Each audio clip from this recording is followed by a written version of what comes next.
తెలంగాణలో ఆర్థిక పరిస్థితి ఇబ్బందిగా ఉన్న రైతు భరోసా సాయాన్ని 10 నుంచి 12,000కు పెంచామని మంత్రి పొన్నం ప్రభాకర్ అన్నారు. భూమి లేని రైతు కుటుంబానికి వ్యవసాయ కూలీలకు ఏడాదికి 12,000 చొప్పున ఇందిరమ్మ ఆత్మీయ కానుక ఇస్తామని స్పష్టం చేశారు. ఈ నెల 26 నుంచి కొత్త రేషన్ కార్డుల పంపిణీ ప్రారంభం అవుతుందన్న పొన్నం సమర్థవంతంగా ప్రభుత్వాన్ని నడపడంలో కాంగ్రెస్లో మంచి అనుభవం ఉన్న నేతలు ఉన్నారని తెలిపారు. రాష్ట్రాన్ని అన్ని రంగాల్లో ముందు ఉంచాలనేదే తమ ప్రజా ప్రభుత్వం ఆకాంక్ష అని పొన్నం తెలిపారు.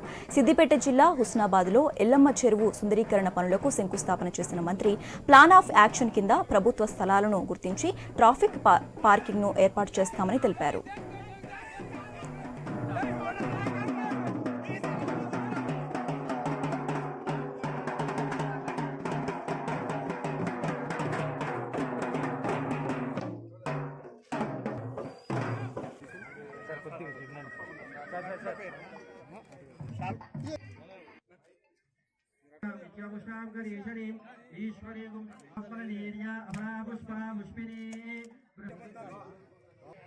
ओम धन्वनागा धन्वना जिंजये धन्वना तीव्र समधो नमः ककुभाय निशंगिने सेनानापतये नमः देवदेवयोरवणि महे गातु विज्ञाय ऊर्ध्वञ्जि गातु भेषु शन्नो सुभिपदे संजुष्प ఈ కార్యక్రమానికి వచ్చేసినటువంటి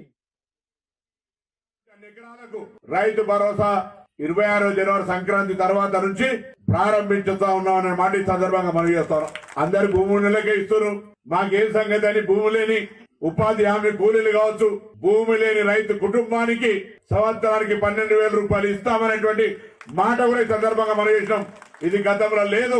మాకు భూమి లేదు కదా, ఊర్లలో తండ్రు ఏం సార్ రుణమాఫీ భూమి నెలకే చేసినావు, రైతు భరోసా భూమి నెలకే ఇస్తున్నావు, భూమిలో నేను మా పరిస్థితి ఏందని అడుగుతాను ఊర్లలో. వాళ్ళందరికీ శుభవార్త, సంవత్సరానికి 12,000 రూపాయలు వేస్తున్నాం. మనం నిర్ణయం తీసుకున్నాం.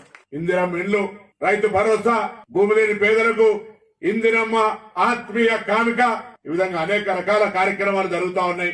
గవర్నమెంట్ లో కొద్దిగా ఫైనాన్షియల్ గా కొంత ఇబ్బంది ఉన్నది, ఇంట్లో మీ అందరికీ తెలుసు. సమర్థవంతంగా ప్రభుత్వాన్ని నడపడం కాంగ్రెస్ కు అనుభవం ఉంది కాబట్టి తప్పకుండా అందరు మంత్రులందరం కూడా ఇలా పొద్దున్న లేస్తే కష్టపడి ప్రజలకు ఏ విధంగా సేవ చేయాలి.